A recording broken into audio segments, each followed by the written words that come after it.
Alright guys, तो finally यहाँ पे सोलो लेवलिंग का एपिसोड नंबर 4 आ चुका है। अब जैसे कि आपको याद होगा कि लास्ट एपिसोड में जिनवो हाफजोंग स्टेशन के अंदर गया था एक डंजन के अंदर, और वहां पे आने के बाद उसका सामना कुछ गॉब्लिन्स से हुआ था। उन गॉब्लिन्स को हराने के बाद यहाँ पे एक काफी खतरनाक स्टील फैंग वाला लाइकन आ गया था, और ये सच में काफी ज्यादा खतरनाक था, जिसने जिनवो का हथियार भी तोड़ दिया था। इतना तो आपको याद ही होगा, है कि नहीं? तो अगर आपने पहले के 3 एपिसोड्स में देखे तो वो मेरे चैनल पे है ऑलरेडी, उनके लिंक आपको डिस्क्रिप्शन में मिल जाएगी या फिर मैं आई बटन में उनके लिंक्स दे दूंगा। इसके अलावा अगर आप ये फुल एपिसोड देखना चाहते हैं तो मैंने टेलीग्राम चैनल पे ऑलरेडी डाल दिया है, उसके लिंक भी आपको डिस्क्रिप्शन में मिल जाएगी। तो चलिए फिर ये वीडियो शुरू कर लेते हैं और बाकी बातें वीडियो के एंड में कर लेंगे। एपिसोड की शुरुआत में हमें यहाँ पे फिर से स्टील फैंग वाले लाइकन का सीन दिखाया जाता है। उसको देख के पहले तो जिनवो काफी ज्यादा डरता है, और उससे डरते वक्त जिनवो को ये एहसास होता है कि उसकी बॉडी काफी ज्यादा लाइट फील कर रही है, और ऐसा लगता है कि अब वो थोड़ा ताकतवर हो चुका है, जिस वजह से वो शायद इस लाइकन का सामना अपने हाथों से भी कर सकता है। यहाँ पे वो एक ही मुक्के में इस लाइकन को उड़ा देता है, और भाई ऐसा लगता है कि उसकी स्ट्रेंथ काफी ज्यादा बढ़ चुकी होती है उन गॉब्लिन से लड़ने के बाद। लेकिन उसके बावजूद ये लाइकन काफी ज्यादा खतरनाक और ताकतवर होता है, और उसको हाथों से तो नहीं हराया जा सकता। ये बात जिनवो समझ जाता है। वो बार बार इस बात को याद करता है कि वो यहाँ पे अकेला है, उसके पास कोई हीलर भी नहीं है, साथ में उसके पास थोड़ा सा खाना और पानी बचा हुआ है, तो ज्यादा समय यहाँ पे नहीं रह सकता। वो सोचता है कि काश उसके पास कोई जादुई हथियार होता है। इतने में वो इन्वेंट्री बोलता है, जिसके बाद उसके पास जितनी भी चीजें होती है इन्वेंट्री के अंदर वो उसे शो होने लग जाती है, और वो एक काफी खतरनाक स्वॉर्ड निकालता है इन्वेंट्री में से, और इस लाइकन का मुंह बीच में से काट देता है। मिस्टर किम ने जिनवो को बताया था कि ये स्वॉर्ड काफी ज्यादा महंगी है, 3 मिलियन की है, और उसको नहीं पता ये उसके पास कैसे आई। अपने पैसों से तो वो कभी भी इस स्वॉर्ड को अफोर्ड नहीं कर सकता था। कुछ नोटिफिकेशंस आते हैं कि जिनवो यहाँ पे लेवल अप हो चुका है। तभी यहाँ पे 2 और लाइकन आ जाते हैं, और इनमें से एक लाइकन इस स्वॉर्ड को पकड़ लेता है, लेकिन इस स्वॉर्ड को वो तोड़ नहीं पाता। जिसके बाद यहाँ पे जिनवो थोड़ा साहस लेके आता है, और अपनी पूरी ताकत का इस्तेमाल करके वो इस लाइकन का पूरा सर बीच में से काट देता है। वो यहाँ पे इन लाइकन्स को उस गॉड से कंपेयर करता है, और वो देखता है कि यार मतलब उस गॉड के सामने तो ये बीस्ट कुछ भी नहीं है, इनकी कुछ औकात ही नहीं है उसके सामने। तो ये एक बीस्ट बचा होता है और यहाँ से भाग जाता है ये लाइकन, ठीक है ना। जिसके बाद हमें दिखाया जाता है कि जो जिनवो का स्टेटस होता है वो लेवल 2 पे आ चुका होता है, और धीरे धीरे करके उसकी स्ट्रेंथ वगैरह बढ़ रही होती है, ठीक है ना। वो ये नोटिस करता है कि पहले तो वो नॉर्मल जब स्ट्रेंथ ट्रेनिंग वगैरह कर रहा था तो उसकी एबिलिटीज इतनी ज्यादा तेजी से नहीं बढ़ रही थी जितना अभी लड़के बढ़ रही है। तो अगर वो यहाँ पे लड़ाई करता रहता है तो उसकी स्ट्रेंथ वगैरह और सारे के सारे जो पॉइंट्स है वो काफी तेजी से बढ़ने लग जाएंगे, और ऐसा लगता है कि अब वो ताकतवर भी हो चुका है पहले से। जरूर देखता है कि क्या इन लाइकन्स के अंदर कोई मैजिक जेम्स वगैरह है, तो भाई ऐसा नहीं होता, बल्कि उसको एक नोटिफिकेशन दिखाया जाता है कि उसको मैजिक जेम की बजाय लाइकन का फैंग मिला होता है, और ये बिल्कुल गेम के सिस्टम की तरह होता है। यहाँ पे उसको सब कुछ डिस्प्ले के अंदर से मिल रहा है, ठीक है ना, जबकि बाकी हंटर्स को डंजन के अंदर बीस्ट के अंदर से ही जेम्स मिलते हैं। यहाँ पे जिनवो को शॉप का भी ऑप्शन दिखाया जाता है, जहाँ पे अभी वो कुछ खरीद नहीं सकता क्योंकि उसका लेवल इतना ऊपर नहीं है, लेकिन वो बेच सकता है अपनी चीजों को। उसके बदले उसे 20 गोल्ड कॉइन मिलते हैं। अब वो यही सोचता है कि यार इन 20 गोल्ड कॉइन की कीमत असलियत में होगी क्या? अगर ये एक ई रैंक का भी डंजन होता तो उसके बावजूद भी 20 गोल्ड कॉइन तो काफी ज्यादा कम है। उसे ये बात पता होती है कि अगर उसको एक बार टेलीपोर्टेशन स्टोन मिल जाएगा तो यहाँ से बच के भाग सकता है, क्योंकि इस डंजन के बॉस को हराना काफी ज्यादा मुश्किल भी हो सकता है ना। लेकिन अगर वो ऐसे लेवल अप होता गया और भी ज्यादा ताकतवर बन गया तो शायद वो उसका सामना कर पाए, लेकिन उसे ये नहीं पता है कि उससे ये टेलीपोर्टेशन स्टोन मिलेगा कहाँ से। तभी हमें यहाँ पे दिखाया जाता है कि काफी सारे लाइकन इधर आ जाते हैं भाई, तकरीबन 30 लाइकन इधर होते हैं, और जिनवो फिर से इन लोगों से लड़ने के लिए तैयार होता है, और वो डरता नहीं इस बार। उसके पास काफी अच्छा हथियार होता है, जिसके बाद वो एक के बाद एक इन सबको स्लाइस करना शुरू कर देता है। वो याद करता है कि वो एक हंटर क्यों बना था, अपनी मॉम के मेडिकल बिल्स को पे करने के लिए और अपनी सिस्टर को सपोर्ट करने के लिए। वो एक बार तो मर ही चुका है, तो उसको अब तो बिल्कुल भी डर नहीं लग रहा है, ठीक है ना। जिसके बाद यहाँ पे वो काफी जोश में आ जाता है और इन सब के सब लाइकन्स की वाट लगा के रख देता है, जिसके बाद उसे एक टाइटल मिलता है वुल्फ असैसिन। उसके स्वॉर्ड की हालत भी इधर खराब हो गई होती है, और वो यही सोचता है कि चाहे कितना भी ताकतवर वेपन हो, लेकिन एक बार डेंजर में लड़ाई पे इस्तेमाल होए तो उसकी हालत भी खराब हो सकती है। इधर काफी सारे नोटिफिकेशन आ चुके होते हैं कि जिनवो का लेवल अप हो चुका होता है, और उसको 34 वुल्फ फैंग मिले होते हैं, 2 वॉर्न डैगर्स मिले होते हैं, और एक ट्रैवलर क्लॉक मिला होता है। साथ में ही उसको टेलीपोर्टेशन स्टोन भी मिल चुका होता है। अब वो यहाँ पे ये डिसाइड करता है कि उसको यहाँ पे रह के लड़ना चाहिए या फिर उसको घर वापस चले जाना चाहिए।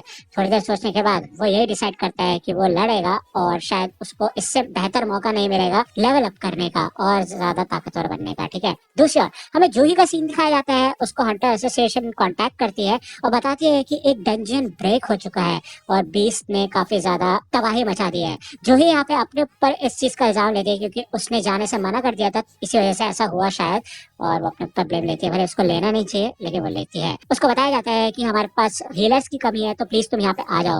वही दूसरी ओर जिनको एक के बाद एक काफी खतरनाक मॉन्स्टर्स को हराना शुरू कर देता है और धीरे धीरे करके उसका लेवल काफी ज्यादा खतरनाक हो चुका होता है।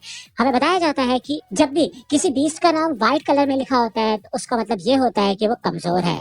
ऑरेंज कलर से लिखा हुआ है तो इसका मतलब ये है कि जिन्वू और उसकी ताकत एकदम सेम है। वही अगर रेड कलर में लिखा हुआ है इसका मतलब ये है कि वो हद से ज्यादा ताकतवर है। इतनी बार लेवल अप होने के बाद जिन्वू काफी ज्यादा एक्सपीरियंस हो चुका होता है, उसका परसेप्शन काफी तेज हो चुका होता है, जिसके वजह से आसानी से पता चल जाता है कि सीढ़ियों के नीचे एक काफी खतरनाक बीस्ट है। उसका स्टेटस जो होता है वो लेवल 15 पे पहुंच चुका होता है और कितनी भी मेहनत कर ले अब वो उसका लेवल काफी देर से नहीं बढ़ा है। उसकी स्वॉर्ड भी ज्यादा देर नहीं चलने वाली, लेकिन उसके बावजूद वो नीचे आता है। यहाँ पे स्टेशन में पानी भरा हुआ होता है और वो ये कहता है कि मेरे हिसाब से तो यहाँ पे इतनी लंबी सीढ़ियां नहीं थी और ऐसी हालत नहीं थी स्टेशन की। तभी यहाँ पे इस पानी के अंदर से एक बीस्ट निकलता है और जिन्वू की स्वॉर्ड भी तोड़ देता है। यहाँ पे ये बीस्ट सामने आता है और इसका नाम ऑरेंज में लिखा होता है, ब्लू वेनम फैंग कसाका। कसाका यहाँ का बॉस होता है और उसकी जो ये स्किन या फिर मैं कहूँ स्केल्स इतने ज्यादा आर्मर्ड होते हैं कि इन स्केल्स की वजह से जिन्वू की इतनी खतरनाक स्वॉर्ड भी टूट चुकी होती है। वो पहले से काफी कमजोर थी लेकिन फिर भी टूट चुकी होती है। तो यहाँ पे जिन्वू किसी तरह उसको डैमेज पहुंचाने की कोशिश करता है, लेकिन कसाका यहाँ पे काफी ज्यादा खतरनाक होता है और इतना खतरनाक होता है कि वो यहाँ पे जिन्वू को पटक पटक के मारता है। लेकिन जिन्वू का कॉन्फिडेंस यहाँ पे काफी ज्यादा बढ़ चुका है, वो यहाँ पे हारने नहीं वाला और वो अपने आप को मोटिवेट करता है इधर कि वो ऐसे पड़ा नहीं रह सकता, ये जिंदगी जो चल रही है उसकी बेकार सी। जहाँ पे उसको weakest Hunter of all Mankind का टाइटल दिया गया था, यानी कि पूरी इंसानियत का सबसे कमजोर हंटर। तो उसको ये चीज चेंज करनी होगी।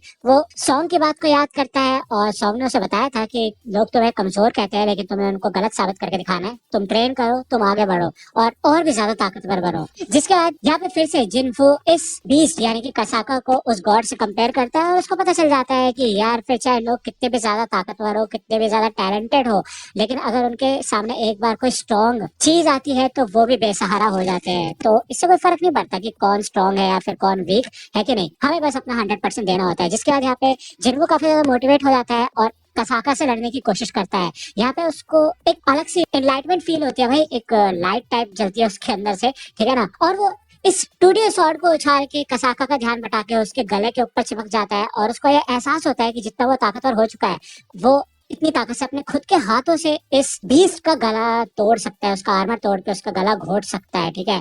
और वो यहाँ पे काफी सीरियस हो चुका होता है, भाई काफी खतरनाक सीन है ये। और वो उसको जान से मारने की बातें भी करता है, साथ में वो उसको मार भी देता है।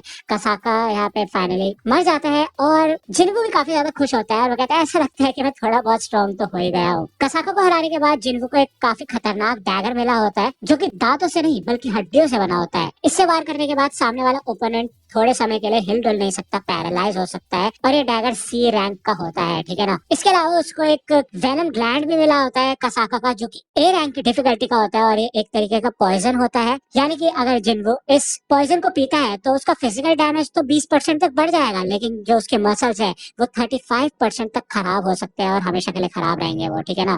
तो ये एक तरीके से जहर ही है। अब क्योंकि जिन्वू ने इस बॉस को हरा दिया है तो ये स्टेशन अपने पुराने रूप पे आ चुका होता है। जिन्वू हैपजोंग स्टेशन से बाहर निकलता है तो देखता है यहाँ पे कोई होता नहीं है, एक गार्ड होता है और वो पहले तो जिन्वू को पहचानता नहीं कि वो एक हंटर है, लेकिन उसको देख के वो उसको काफी रिस्पेक्ट देता है और वो कहता है कि अच्छा आप हंटर हो, चलो मेरे साथ चलो। यहाँ पे ज्यादातर बीस्ट को तो हरा दिया है लेकिन सिर्फ अब एक बॉस बचा हुआ है। तो जिन्वू कहता है ऐसा लगता है कि एक डंजन ब्रेक हो चुका है। तो यहाँ पे अब आपको पता है जिन्वू का परसेप्शन काफी तेज हो चुका है, यानी कि उसको एकदम से एहसास हो जाता है कि सबसे ताकतवर बीस्ट कहाँ पे है। तो उसको पता चल जाता है कि यहाँ पे एक काफी खतरनाक बॉस घूम रहा है और इससे यहाँ पे कुछ लो रैंक के हंटर्स लड़ने की कोशिश कर रहे होते हैं, लेकिन ये बिल्कुल भी उसका सामना नहीं कर पाते क्योंकि इस बीस्ट के आसपास एक शील्ड टाइप बनी हुई होती है, ठीक है। इनके साथ जूही भी होती है और वो काफी ज्यादा डरी हुई होती है। भले वो एक हीलर है लेकिन भाई गॉड के डर की वजह से वो अभी भी यहाँ पे सदमे में होती है। जिनको ये सब देख के समझ जाता है कि वो अभी भी सदमे में है और उसको ये भी पता चल जाता है कि ये बॉस उससे तो कमजोर ही है जिसको वो अभी हरा के आया है, यानी कि कसाका को, ठीक है ना। तो यहाँ पे वो अपनी टूटी हुई स्वॉर्ड को तैयार करता है फेंकने के लिए और वो अपनी पूरी ताकत लगा के इसको फेंकता है जिससे कि इस बॉस का आर्मर टूट जाता है और ये सब के सब लोग इस बॉस के ऊपर हमला करके इसको हरा देते हैं। हैं। भले ये सब के सब लोग पहले तो अपने ऊपर क्रेडिट लेते हैं, लेकिन इनमें से एक बंदा होता है और वो कहता है कि इतने समय से तो हम इससे लड़े रहे थे, एकदम से ऐसा क्या हो गया कि भाई इसका आर्मर टूट गया। और इसके अलावा यहाँ पे कुछ चीज उड़ती हुई आई थी, वो देखता है ये टूटी हुई स्वॉर्ड होती है यहाँ पे, और वो गार्ड से पूछते हैं कि हे तुम्हें पता है ये स्वॉर्ड किसने फेंकी यहाँ पे। तो वो गार्ड कहता है कि वहां पे एक लड़का था। तो ये सोच के यहाँ पे ये बंदा डर जाता है कि यहाँ पे एक हाई रैंक का हंटर था क्या अभी, जो कि इधर आया था। और जिनको इधर से जाने लगता है और वो ये सोचता है कि मैंने सोचा नहीं था कि वो एक ही सिंगल अटैक में मर जाएगा। हो सकता है कि वो इतने समय से लड़ रहे थे तो उससे वो कमजोर हो गया हो, लेकिन जूही ने यहाँ पे जिन्वू को देख लिया होता है। तो ये एपिसोड काफी ज्यादा कमाल का था।